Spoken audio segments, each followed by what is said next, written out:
The Lord be with you. A reading from the Holy Gospel according to John.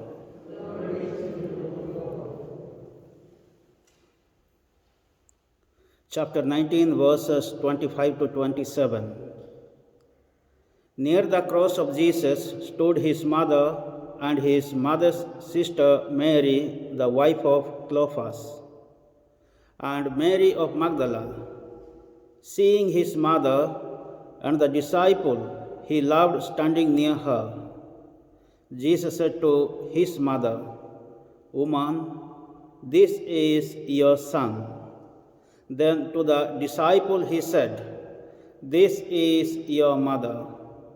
And from that moment, the disciple made her a place for her in his home. The Gospel of the Lord. Praise to you, Lord Jesus Christ.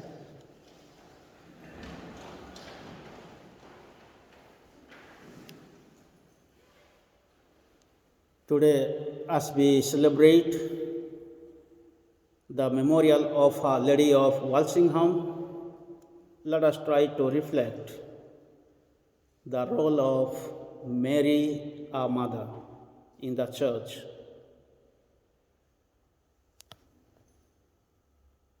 According to today's first reading, taken from the letter of St. Paul to the Galatians, chapter 4 and 4 onwards, then from the Gospel reading, taken from John, we find a common word called woman. In the first reading we heard, he was born of a woman. And in the Gospel reading we find,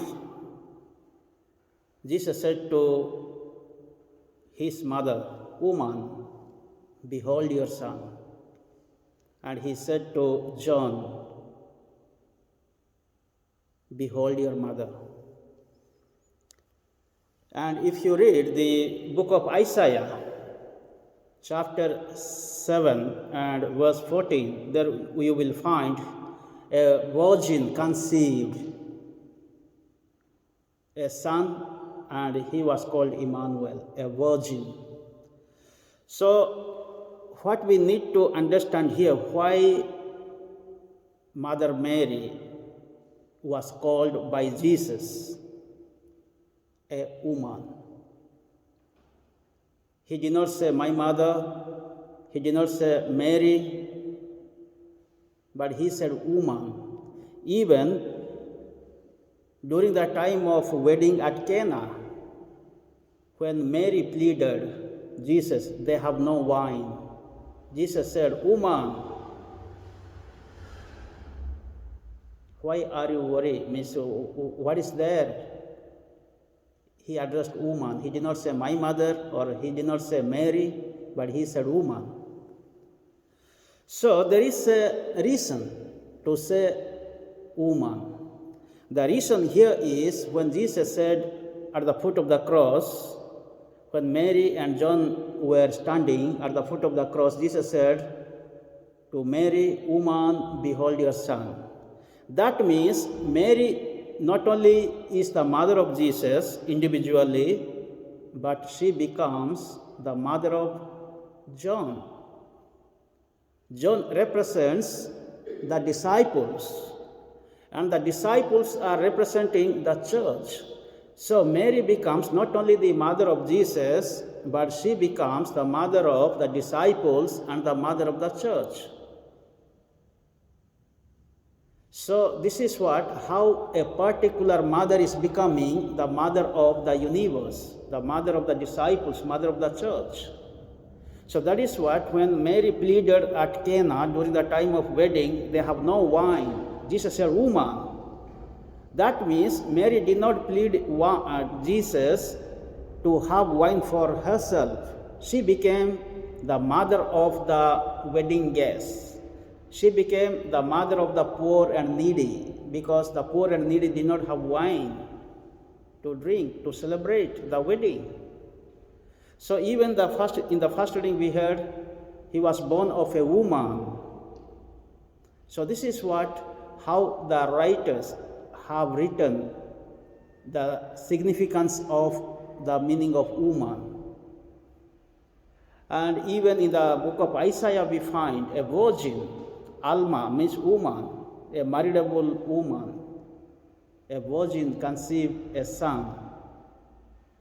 So today, let us reflect, who is Mary in our life? Who is Mary in the life of the church? So she is the mother of Jesus, mother of God. She is the mother of the disciples, mother of the church, and the mothers of the believers. Most of the time, we don't receive motherly care in our own homes or fatherly care in our own homes. But Jesus gave us his mother to be our mother. So this is what we need to experience, the mother's love in our life. We have the heavenly mother. If you don't have a mother or father, but we have heavenly father, we have heavenly mother. And in the first reading, it is the Spirit will tell you and guide you to say the Our Father. So it is the Spirit of Christ, the Spirit of God will help us to say Our Father or Our Mother. So Mary is our heavenly mother. Today let us pray for ourselves that we may always follow Jesus as Mary followed Jesus from birth to death. Mary was not frightened. She was not afraid. All the disciples ran away. According to John's Gospel, only John was with Jesus at the foot of the cross. In other Gospels, we don't find even disciples were at the foot of the cross. Only mother was there at the foot of the cross. And we also find Mary, the wife of Clopas, and other Mary of Magdala. So there were only the women were standing at the foot of the cross with courage and strength during the time of death of Jesus, during the time of persecutions. So let us learn from Mother Mary to have courage to follow Jesus till the end of our life. May the good Lord bless us all in this Holy Mass and bless our families so that we may always stand with Christ.